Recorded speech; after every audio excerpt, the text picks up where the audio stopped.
할렐루야. 아멘. 오늘 귀한 호산나 찬양 너무 감사합니다. 싱 호산나 찬송하리로다. 늘 이 땅에 오신 예수 그리스도를 바라보며 늘 기쁨 가운데 나아가며 또 우리 귀한 찬양으로 하나님 앞에 헌신하며 섬기는 우리 모든 우리 단원들 주님의 이름으로 축복하고 환영하고 감사합니다. 우리 모든 주님의 자녀들도 늘 찬양을 통하여 주님께 더 가까이 나아가는 우리 모든 주님의 자녀가 되시길 간절히 축원합니다. 오늘은 교회 절기로 종려 주일입니다. 예수님이 예루살렘 성에 입성하실 때 온 이스라엘 백성들이 자신의 겉옷을 길 바닥에 깔고 나무가지를 꺾어, 보통 그 나무가지가 종려 나무가지였기에 종려 주일로 우리는 기억을 하죠. 예수님이 예루살렘 성에 입성하심을 환영하며 기뻐했던 것을 기억하고 오늘 교회 절기로 종려 주일로 하나님 앞에 나갑니다. 오늘 이 시간 호산나 찬송하리로다. 마태복음 21장 1절에서 11절 말씀을 통하여 호산나 찬송하리로다, 이런 말씀의 제목을 통하여 함께 은혜 자리로 나오고자 합니다. 나폴레옹 보나파르트라고 하는 사람은 52세 삶을 살았습니다. 1804년 그의 나이 85세가 되었을 때 프랑스의 제국의 초대 황제로 등극을 하게 되었는데, 당시에는 스스로 왕관을 만들고 스스로 자신의 황제의 관을 써서 나는 이제 황제라라고 칭했던 이가 바로 이 나폴레옹이었습니다. 이런저런 전투를 통해서 이 나폴레옹은 세인트 헬레나라고 하는 섬으로 유배를 떠나게 되었고 1821년 5월 5일 저녁 그의 나이 52세에 생을 마치게 되었어요. 이때 그의 부하였던 버틀러라고 하는 장군에게 이런 아주 유명한 말을 남기게 되었습니다. 함께 화면을 보고 읽어보시겠습니다. 나는 칼로 세계를 지배하려고 했지만 실패하였다. 그러나 나사렛 예수는 놀라운 사랑으로 온 세계를 다스리고 있다. 아멘. 예수 그리스도는 놀라운 사랑으로 온 세계를 다스렸다가 아니라 다스리고 있다라고 이야기하고 있습니다. 즉 나폴레옹은 내가 이 세상에 칼을 통해서 세계를 지배할 수 있다라고 여겼지만, 그러나는 실패했지만, 그러나 예수님은 사랑으로, 놀라운 사랑으로 온 세상을 다스리고 있음을 고백하고 있습니다. 바로 그 예수님이 2000년 전 공생의 기간 동안에 앉은 병을 일으켜 세우시고 죽은 자를 살리시고 눈먼 자의 눈을 뜨게 하는 놀라운 기적을 베푸시고, 그리고 그의 인생의 이제 마지막의 종착점을 향하여 예루살렘으로 향하게 됩니다. 예수님께서 나귀를 타시고 예루살렘에 입성하시는 그 광경을 떠오르게 되면 온 이스라엘 백성들이 얼마나 기뻐했는지, 자신의 겉옷을 펴서 길에 예수님 오심을 맞이하고 그리고 종려나무 가지를 꺾어 환영했던 이스라엘 백성들. 그러나 예수님이 예루살렘 성에 입성하셨을 때 어떤 마음이었고 또한 어떤 준비된 모습으로 나아갔는지 앞선 21장 2절 말씀에 보면 예수님께서 두 제자에게 말씀하십니다. 너희들은 벳바게라고 하는 마을 입구에 가서 매어 있는 나귀와 새끼 나귀를 보거든 풀어서 내게로 가지고 와라. 혹 누가 뭐라고 이야기하면 주가 쓰시겠다 하라 라고 이야기하면 그가 즉시 보내줄 것이다 라고 말씀해 주신 것입니다. 이 말씀을 들었던 제자는 어떤 마음이었을까요? 벳바게라고 하는 마을에 가면 그곳에 지금 나귀가 있을 것인데 그것을 끌고 오라는 것입니다. 그런데 그냥 끌고 온다라고 하는 것, 이거 순종하기가 쉽지 않지 않겠습니까? 끌고 오게 되면 그 주인이 절도로 신고를 하게 되고 왜 내 물건을 훔쳐갔느냐라고 고발할 수도 있지 않겠습니까? 뿐만 아니라 그 나귀의 주인의 입장에서는 어떨까요? 누군가가 내 나귀를 가져가는데 만약에 우리가 그 나귀의 주인의 입장으로 한다면 그냥 그것을 받아들일 수 있겠느냐라는 것입니다. 그런데 오늘 말씀의 본문에 지금 서론에 전제된 부분들이 있어요. 그것은 예수님이 약 2년 반에서 3년 동안 공생의 기간 동안에 예수님의 놀라우신 역사를 많은 이들이 알고 있고 그리고 듣고 그리고 그 사랑을 경험했다라는 것입니다. 오병이어의 기적을 경험했던 사람들도 있었고, 죽은 자를 살려내시고 눈먼 자의 눈을 뜨게 하시고 앉은 뱅이를 일으켜 세우신 놀라운 기적을 그들은 소문을 듣고 알고 있었다라는 것입니다. 그래서 나귀를 풀어서 내게로 가져오라 라고 하는 그 말씀에 순종하며 행하였던 제자들, 또한 함께 있던 그 나귀의 주인이 내어놓았던 그 모습. 그런데 말씀에는 이 나귀의 주인의 이름은 거론하지 않아요. 그러나 그들의 그 헌신의 모습이 예수님이 예루살렘 성에 입성하실 때 그 나귀를 타고 입성하시니, 그러나 말씀에 기록되어 있지 않지만 그 나귀의 주인은 얼마나 하나님이 축복해 주셨을까. 우리가 늘 내가 가지고 있는 달란트를 통하여, 내 헌신과 섬김을 통하여 드러나지 않고, 그리고 많은 사람들이 알지 못하는 듯 하지만, 그러나 하나님은 모든 것을 다 하시고 하나님의 방법으로 흔들어 채워주시는 놀라운 은혜가 임하기를 간절히 소망합니다. 이렇게 예수님이 예루살렘 성에 입성하셨을 때 온 이스라엘 백성들이 외쳤어요. 호산나 호산나 다윗의 자손이여 찬송하리로다. 주의 이름으로 오시는 이여 가장 높은 곳에서 호산나 하면서 찬양하며 또 예수님을 맞이합니다.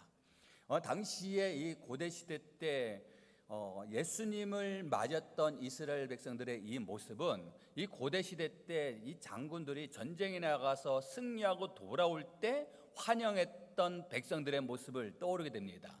그래서 전쟁에서 승리하고 돌아오는 장군을 맞이할 때, 그래서 백성들이 환영하면서 전쟁에 승리한 장군들을 개선 장군이라고 이야기하고, 유럽 곳곳에 개선문이 있습니다. 이 개선문에 대한 의미는 전쟁에 승리하고 돌아오는 그 장군과 병사들을 환영하는 그런 자리 아니겠습니까?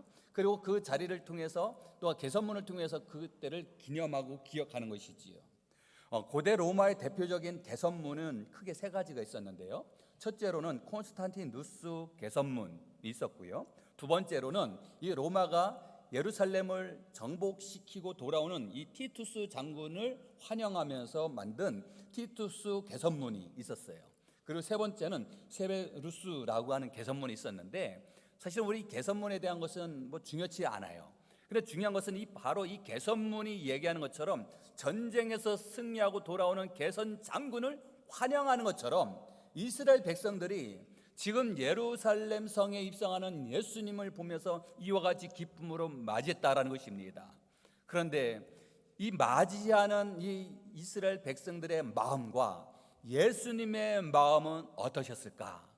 예수님이 나귀를 타고 오시는 그 모습은 가장 낮은 모습으로, 섬김의 모습으로, 겸손의 모습으로 다가오시지만 아마도 예수님의 마음은 그렇게 기쁘지 않으셨을 것 같아요. 왜냐하면 예수님은 모든 것을 다 알고 계셨기에, 지금은 나를 환영하지만 그러나 하루 지나고 이틀 지나고 5일째 되었을 때 이스라엘 백성들은 예수님을 향하여 손가락질하며 십자가에 못 박으라 라고 외치지 않겠습니까? 이 예수님이 예루살렘 성에 입성하실 때 그 마음과 이스라엘 백성들의 마음은 달랐다라는 것입니다. 그 다른 이유가 어디 있을까요? 백성들이 향했던 마음은, 와, 놀라운 일을 행하시네, 병든 자를 고쳐주시고 눈먼 자의 눈을 뜨게 하시는 그 예수님, 그분이 바로 우리의 왕으로 오시겠다. 그러면 이스라엘 백성들이 간절히 원했던 건 무엇이냐면, 당시 역사적인 상황 속에 로마의 지배를 받았던 이스라엘 백성들이 우리를 이 로마에서 해방시켜 주시겠구나, 우리를 해방시켜 주셔서 우리에게 자유를 주시겠구나. 이스라엘 백성들의 마음은 세상을 향한 마음이 있었다는 것입니다. 그래서 우리에게 먹을 것을 공급해 주시고, 또 우리를 진정 자유케 해 주시고, 우리나라를 이렇게 독립시켜 주시겠지라고 하는 마음이 이스라엘 백성들의 마음이 있었다고 한다면, 예수님의 마음은 세상을 향한 것이 아니라 하늘을 향한 것이지요. 예수님께서 예루살렘 성에 입성하시며 그가 외쳤던 것은 회개하라, 천국이 가까이 왔다, 죄사함과 구원을 받아라 라고 하는 것이 예수님의 뜻 아니겠습니까? 우리가 신앙생활하며 흔들리고 넘어질 때가 간혹 있지 않겠습니까? 그래서 우리는 시험을 들 때가 있곤 합니다. 그러나 그때마다 우리는 기도로 승리하며 우리는 하나님 앞에 더 가까이 나가시지요. 근데 저는 이렇게 기도합니다.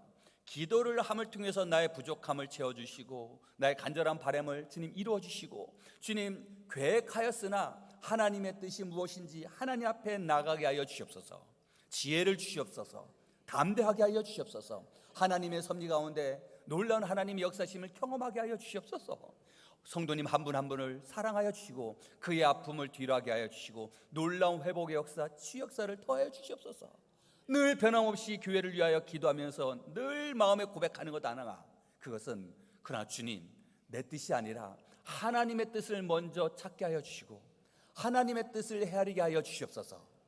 지금 예수님께서 간절히 바라는 것은 온 이스라엘 백성들이 회개하며 나아가기를 원하지만, 그러나 이스라엘 백성들이 예수님을 바라보면서는 새로운 다른 마음을 품고 있다는 것입니다. 우리가 하나님 앞에 기도할 때 가장 우선되는 것은 하나님의 뜻이 무엇인지, 하나님의 계획이 무엇인지, 하나님의 섭리가 무엇인지 하나님 앞에 나아가는 주님의 자녀가 되시길 간절히 축원합니다. 내가 나를 위하여 기도하는 것은 제한되어 있지만 하나님께서 우리를 사랑해 주셔서 더 원대한 포부와 계획과 또 하나님의 섭리가 있는 줄 믿습니다. 그래서 우리가 기도하며 나가지만 하나님의 뜻을 헤아리게 하여 주시고 하나님 앞에 고개 숙이는 주님의 자녀가 되게 해달라고 하나님을 전적으로 의지하며 바라보며 기도하며 나아가시는 주님의 자녀가 되시길 간절히 축원합니다. 그래서 우리에게 지금 당장의 기도 응답이 아닌 듯 하지만 시간이 지나 하나님의 오묘한 계획과 섭리를 깨닫게 되고 그 앞에 고개 숙이며 하나님 앞에 감사하며 고백하며 나아가는 주님의 자녀가 되실 줄 믿습니다. 지금 이스라엘 백성들의 마음과 예수님의 지금 마음이 조금은 다른 것 같아요. 그래서 예수님의 마음은 얼마나 무거웠는지, 그리고 예수님은 그 자리에서 환영을 받지만 예수님이 가야 될 그 길을 가시셨잖아요. 아마 이스라엘 백성들은 저 로마 병사들을 다 몰아주시겠지? 아마도 우리를 구원해서 이 나라를 독립시켜 주시겠지? 우리의 배고픔을 해결해 주시겠지?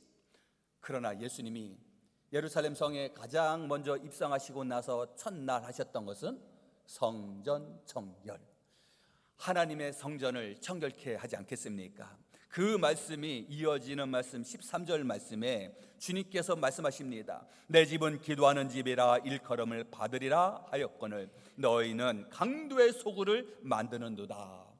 하나님의 성전에 갔더니 그곳에서 돈거래하는 사람, 비둘기 파는 사람, 완전히 도떼기 시장 같은 그 모습을 보고 예수님께서 상을 뒤엎으면서 너희들이 강도의 굴을 만들었구나 하면서 그들을 호통시고 그 야단을 치시는 것을 보게 돼요. 저는 이 대목을 바라보면서 예수님은 사랑의 예수님, 인자의 예수님, 온유하시고 늘 미소가 넘치는 예수님, 그러나 우리의 실수와 우리의 잘못을 보시며 우리에게 깨닫게 하시고자 우리에게 강하게 호통을 치시는 예수님이신 줄 믿습니다.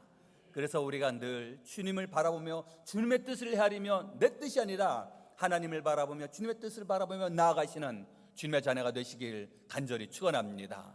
성전 청결을 하시고 늘 주님은 주님의 말씀을 의지하며 또한 회개하라 천국이 가까워하였음을 우리에게 말씀하셨는데, 그런데 이스라엘 백성들은 하루 이틀 그리고 5일째 되는 날 예수님을 십자가 못 박혀 돌아가게 하시는 안타까움의 모습을 보게 됩니다. 예수님이 이 땅에서 오셔서 사역을 베푸신 이 모든 것을 우리는 크게 3대 사역이라고 우리는 요약을 해볼 수가 있는데요. 첫째 사역은 가르치셨다라는 것입니다. 복음을 가르쳐 주시고 그리고 하나님의 나라를 선포해 주셨어요.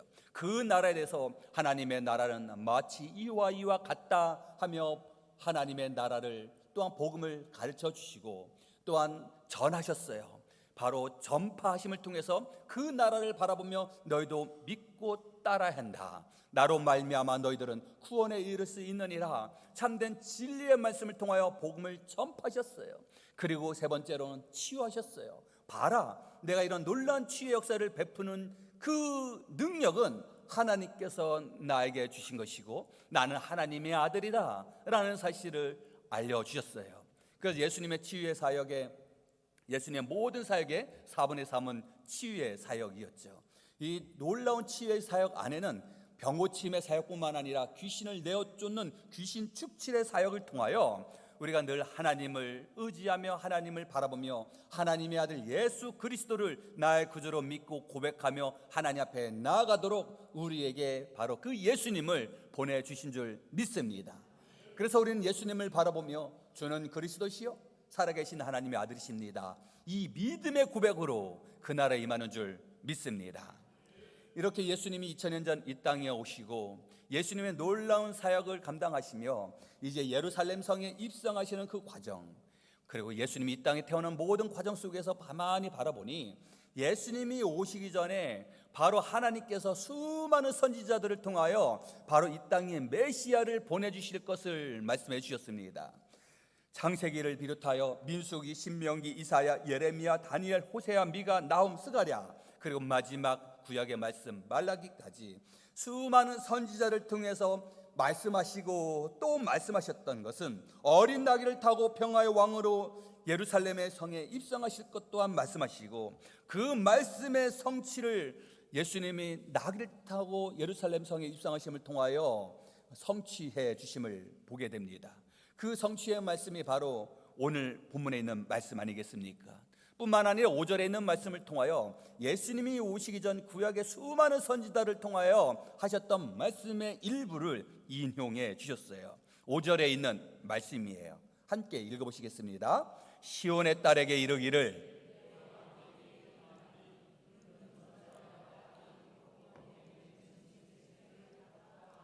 아멘. 이 말씀 마태복음 21장 5절에 있는 말씀이지만 이 말씀은 이사야 말씀과 스가랴의 말씀을 그 선지자들이 예언한 말씀을 인용하여 오늘 말씀에 우리에게 소개를 해주고 있습니다. 시온의 딸들아, 이 시온의 딸은 예루살렘 백성들을 이야기를 하고 있지요.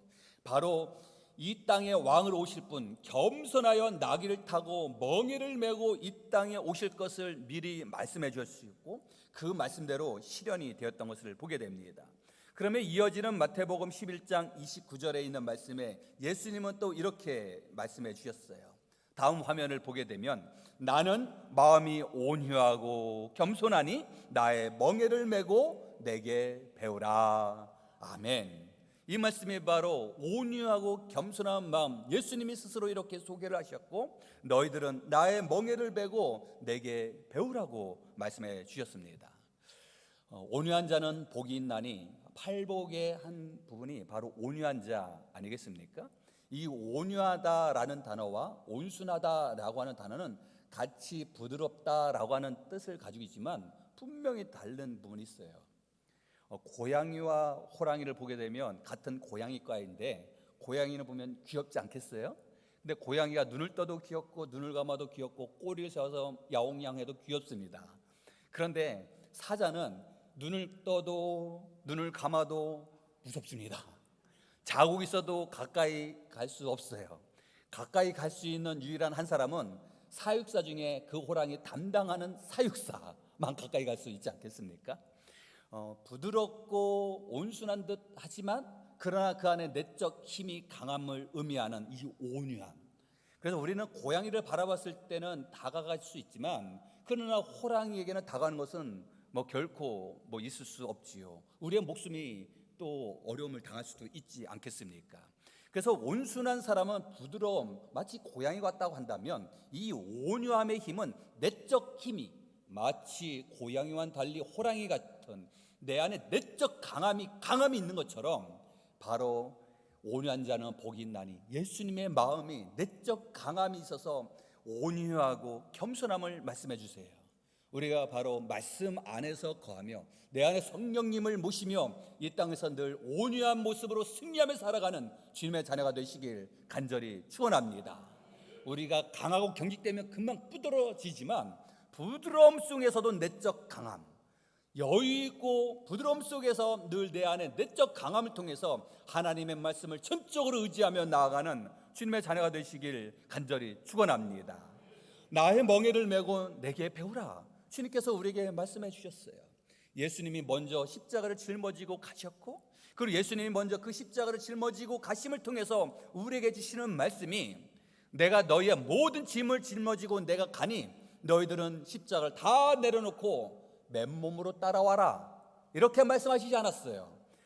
나는 내가 짊어진 십자가를 가고 너희들은 너희들의 멍에를 메고 나를 따르라. 그리고 나를 배우라. 이렇게 말씀해 주셨어요. 그러니 우리는 우리가 짊어진 그 십자가를 짊어지고 질병의 고통의 십자가, 사업의 어려움의 십자가, 자녀의 어려움의 십자가, 우리가 각각 짊어진 그 십자가를 짊어지고 우리는 예수님을 바라보며 따라가는 주님의 자녀가 되는 줄 믿습니다. 우리 이 땅에서 그 십자가를 다 내려놓고 싶을 때가 있어요. 뭐에서도 다 자유로움을, 물질에서도 자유로움, 또한 가정에서도 자유로움, 그리고 또한 사업에서도 자유로움. 그래서 우리는 자유로움 속에 우리는 근심, 걱정, 염려 없이 살고 싶은 것이 사람의 마음 아니겠습니까? 그러나 슬픔도 없고 고통도 없고 애통하는 곳이 있는데 그것이 바로 요단강 건너 하나님 나라 아니겠습니까? 그 나라에 속히 가는 일이 없기를 간절히 바랍니다. 이 땅에서 우리가 짊어진 십자가를 각각 다 짊어지시고 주님의 십자가를 바라보며 주님 앞에 겸손히 나아가는 주님의 자녀가 되시길 간절히 축원합니다. 그런데 중요한 사실은 우리가 짊어진 그 멍에, 그 십자가 너무 힘들고 너무 무겁지만 그러나 주님은 감당할 만큼의 우리에게 십자가를 주셨다는 것입니다. 우리가 할 수 있는 만큼 십자가를 주셨다는 것입니다. 초등학교의 선생님 때 선생님이 과제물을 주시면 과제물을 많이 내서 숙제를 못하도록 과제물을 주시는 것이 아니라 그 학생의 수준에 맞춰서 감당할 수 있을 만큼, 그래서 그 숙제를 통해서 성장하기를 바라는 마음으로 선생님이 과제물을 주시죠. 못할 만큼의 숙제를 주시는 것이 아니라 감당할 만큼의 숙제를 선생님이 주시는 것처럼 하나님께서 우리에게 감당할 만큼의 십자가를 우리에게 주시고 예수님이 감당할 만큼의 십자가를 주신 줄 믿습니다. 그래서 우리는 예수님 십자가에 못 박혀 돌아가시는 것 같은 똑같은 십자가를 우리에게 주시지 않았어요. 우리가 감당할 만큼 주셨기에 우리는 앞서가신 예수님을 바라보며 우리는 예수님을 통하여 우리는 배움을 통해 하나님 앞에 나아가는 우리는 겸손한 주님의 자녀가 되실 줄 믿습니다. 예수님 마음이 온유하고 겸손하고 또 예수님 그 십자가를 짊어지고 가야 될 그 길을 가신 예수님, 그러나 예수님의 진정한 힘은 부드러움 그리고 겸손에서 이루어지지 아니했을까 묵상해 보게 됩니다. 로마의 정치가였던 세네카가 이런 이야기를 했어요. 용기와 힘을 갖춘 사람은 결코 교만하게 행동하지 않는다. 참된 힘을 가진 사람은 겸손하게 세상을 섬기는 자이다 라는 것이에요. 세상에 겁 많은 사람이요 오히려 목소리가 크지 않겠습니까? 부족하고 뭔가 이렇게 드러낼 것 없는 사람이 버럭 화를 내고 뭐가 있는 것처럼 하지 않겠습니까? 진정된 참된 힘을 가진 사람은 부드러움이 있어요. 여유가 있어요. 바로 예수님처럼 우리가 이 땅에 살면서 부드럽고 여유 있는 삶을 통하여 이 모든 우리 주변에 있는 이들을 섬기며 주님 곁으로 더 가까이 나아가는 우리 모든 주님의 자녀가 되시길 간절히 축원합니다. 우리가 왜 겸손한 모습으로 나아가야 될까요? 바로 예수님이 겸손하게 이 땅에 오셨고 예수님은 겸손하게 예루살렘 성에 입성하셨고 예수님은 겸손하게 그의 사역을 감당하셨고 겸손한 모습을 통하여 우리를 보듬어 안아주신 그 모습을 바라보며 우리 또한 예수님의 말씀 따라 살아가는 그 첫 걸음이 늘 낮아지고 섬김의 모습, 겸손한 모습으로 나갈 때 진정한 힘을, 진정한 하나님의 은혜를 누리는 주인공이 될 줄 믿습니다. 잠언 22장 4절에 있는 말씀이에요. 함께 읽어보시겠습니다. 겸손과 여호와를 경외함의 보상은 아멘. 겸손과 여호와를 경외하는 그 보상은 재물, 영광, 생명이라 말씀해 주셨어요. 야고보서 4장 6절에 있는 말씀입니다. 하나님은 교만한 자를 물리치시고 어떠한 자에게 은혜를 주신다? 아멘. 하나님은 교만한 자를 다 물리쳐 주시고 겸손한 자에게 은혜를 주신다 말씀하셨사오니 주님 더욱 낮아지고 섬김의 자리에서 겸손한 모습으로 나아가는 주님의 자녀가 되게 달라고 말씀 가운데 승리하시길 간절히 축원합니다. 빌립보서 2장 8절에 있는 말씀이에요. 곧 십자가의 죽으심으로 겸손을 이루셨다. 아멘. 바로 예수님이 십자가에서 가장 낮은 모습, 겸손한 모습으로 승리하셨던 것처럼 우리 또한도 종려주를 맞아서 주님, 나의 자신을 드높이는 것이 아니라 더욱 십자가를 바라보며 낮은 모습으로 섬김의 모습으로 나아가는 주님의 자녀가 되게 해달라고 기도로 승리하시길 간절히 축원합니다. 스위스의 신학자이며 종교 개혁자였던 쯔빙글리가 있어요. 칼빈과 함께 종교 개혁을 큰 기독교의 역사에 큰 획을 그렸던 이 쯔빙글리, 그가 같은 종교 개혁을 통해 나가는데 자기와 같은 생각이 아닌 다른 생각을 가지고 있는 동료 때문에 무척 괴로운 적이 있었다고 합니다. 근데 어느 이른 아침에 이 찌븐길리는 그 산 위에 산책을 하다가 매우 인상적인 광경을 보게 되는데 두 마리의 염소가 좁은 산길에서 만나게 됐다는 것이에요. 근데 좁은 산길이 얼마나 좁은지 양 한 마리만 오르락 내리락 할 수 있는 그 길에 양 한 마리는 염소 한 마리 위에서 아래로 내려오려고 그러고 또 한 마리 밑에서 위로 올라가려고 하는데 서로 대치를 하고 있는 것이에요. 대치를 하고 있는데 이제는 서서히 뿔을 드러내면서 이제는 염소 싸움을 하려고 하는 그런 상황을 목격했다라는 것이에요. 찌빙글리가 그걸 가만히 보고 있는데 막 싸움을 하려고 하는 일보 직전인 듯 하는데 그런데 밑에 있는 염소가 갑자기 무릎을 꿇고 자신을 낮췄다는 거예요. 그랬더니 위에 있는 염소가 밑에 무릎을 꿇고 있는 그 염소를 밟고 내려가고, 그리고 나서 무릎을 꿇고 있던 염소가 일어나서 위로 올라가는 그 모습을 보았다는 것이에요. 그러면서 순간 깨닫게 되었다는 것입니다.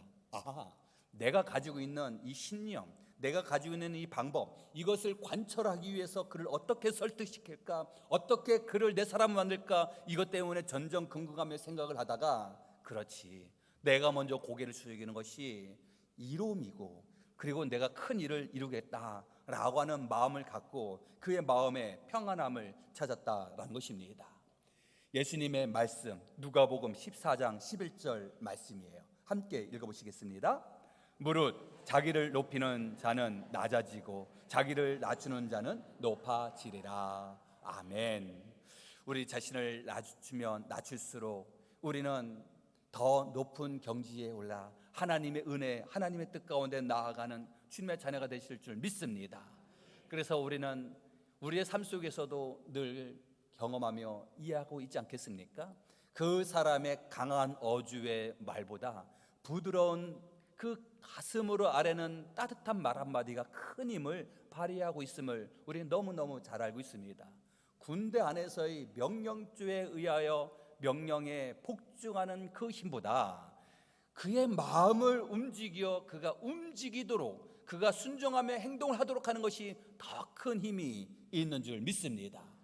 우리의 마음에 그리스도의 사랑이 꽃피어서 내 주변의 이웃들을 사랑하는 마음으로, 내 주변에는 이들을 섬김의 모습으로, 그리고 내 스스로를 낮은 모습으로 섬기며 나아갈 때 우리는 더 놀라운 힘을 발휘하는 주님의 백성이 되는 줄 믿습니다.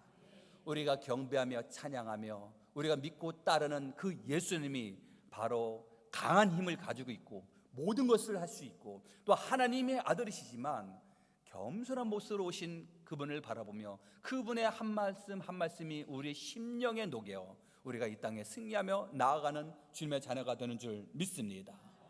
온 이스라엘 백성들이 예루살렘 성에 입성하시는 예수님을 바라보며 호산나 호산나 찬송하리로다 라고 외쳤는데, 우리가 잘 알고 있는 계시는 것처럼 이 호산나라고 하는 뜻은 나를 지금 구원하소서라고 하는 뜻을 가지고 있습니다. 엄밀히 말하면 히브리어로 이 호시안나는 호시아라고 하는 단어와 라라고 하는 단어, 두 단어가 합성된 합성어입니다. 호시아, 이 호시아는 구원이라고 하는 뜻을 가지고 있고 나는 지금이라는 뜻을 가지고 있습니다. 그래서 호시아나, 호시아나, 호시아나, 호산나, 이 호산나의 뜻은 지금 구원하소서라고 하는 의미를 가지고 있습니다. 그러나 이 지금 나를 구원하소서라고 하는 이 외침이 백성들은 저 로마에서 나를 구원해서 해방시켜 주시옵소서. 그러나 예수님의 마음은 그들을 향하여 하나님의 나라로 인도하는 마음을 갖고 있지 않겠습니까? 바로 우리가 호산나 호산나 지금 나를 구원하소서, 이 외침이 오늘 이 시간 우리의 심령으로 주님을 바라보며 외치는 우리의 고백이 되길 간절히 축원합니다. 이 세상에 그 무엇이 우리를 강하게 하고 우리에게 여유를 줄 수 있을까요? 이 세상에 그 무엇보다 하나님의 말씀보다 우선되는 것은 없지 않겠습니까? 사도 바울, 그는 이렇게 고백합니다. 과거에 자랑하던 것을 다 배설물로 여김은 바로 예수 그리스도로 말미암아 나는 이전의 모든 것을 다 배설물로 여길 수 있노라. 그가 과거에 있는 모든 것을 배설물로 여긴다고 하는 것, 그것은 중요치 여기지 않는다고 이야기하는 것, 이 사도 바울이 그가 가지고 있는 과거의 모든 것은 이 세상에서 그를 드높여주는 모든 조건을 가지고 있었어요. 바울, 그의 옛 이름은 사울, 이 사울은 가브리엘 문화생이었습니다. 지금 우리로 말하면 서울대 법대 출신이라고 이야기를 할 수 있을까요? 그 어떤 보다 가장 많은 학문에 열심히 있었던 사람이었고, 로마의 지배를 받았던 당시에 그는 로마 시민권자였어요. 그는 돈을 통해서 로마 시민권자로 등록한 것이 아니라 태어났을 때부터 로마 시민권자였다는 것입니다. 그의 부모님이 로마 시민권자였다는 것입니다. 그러니 그의 가문이 얼마나 당시에 부족함이 없었는지, 이런 학문과 가문과 그에게는 부족함이 없었던 것, 그 모든 것을 다 배설물로 여길 수 있었다라고 고백하는 것, 그것은 그의 마음에, 그의 중심의 우선순위가 이 세상이 아니라 하나님께 향하여 나는 오직 예수 그리스도로 말미암아, 나는 예수 그리스도 십자가로 말미암아 나는 모든 것을 배설물로 여길 수 있노라. 우리의 믿음이 이와 같길 간절히 소망합니다. 우리의 삶의 우선순위가 십자가를 향하여, 우리의 삶의 우선순위가 하나님의 말씀을 의지하며 나아가는 주님의 자녀가 되시길 간절히 축원합니다. 생사화복을 주관하시는 여호와 하나님, 그분께서 우리에게 모든 것을 허락해 주셨는데, 우리가 그분을 경배하며 찬양하며 나아감을 통해서 하나님께서는 우리가 더욱더 하나님을 경배하며 찬양할 수 있도록 우리가 부족하게 여기는 물질, 부족한 연약한 나의 달란트, 나의 부족함을 채워주셔서 더 큰 하나님 앞에 영광 돌리는 주님의 자녀로 삼아주실 줄 믿습니다. 그러면 더욱더 풍족하고 풍요와 더욱더 놀라운 하나님의 은혜로 나아가게 되면 하나님은 기뻐하시고 더 놀라운 은혜를 누릴 수 있도록 우리를 흔들어 채우시는 놀라운 은혜의 역사를 경험하게 되실 줄 믿습니다. 우리가 가지고 있는 하나를 통하여 하나님 앞에 영광을 돌리는 것이 아니라 둘, 열, 백 그 이상으로 하나님 앞에 영광을 돌릴 때 하나님은 더욱더 하나님의 영광 받기 위해서 우리의 부족함을 채워주시는 놀라운 은혜를 우리에게 베풀어 주실 줄 믿습니다. 하나님은 부족하신 분이 아니라 하나님은 우리의 심령을 감찰하시고 하나님은 우리를 바라보시고 우리의 전심으로 다가오는 우리의 마음을 바라주시는 줄 믿습니다. 그래서 우리는 계획하고 우리가 계산적인 모습으로 주님 앞에 나가는 것이 아니라, 주님, 나의 모든 계획 속에 모든 것을 이끌어 주시는 이는 여호와 하나님이신 줄 믿습니다. 나의 전부 되시는 여호와 하나님, 늘 그분만 바라보며 나가오니 아버지여 나를 붙잡아 주시옵소서.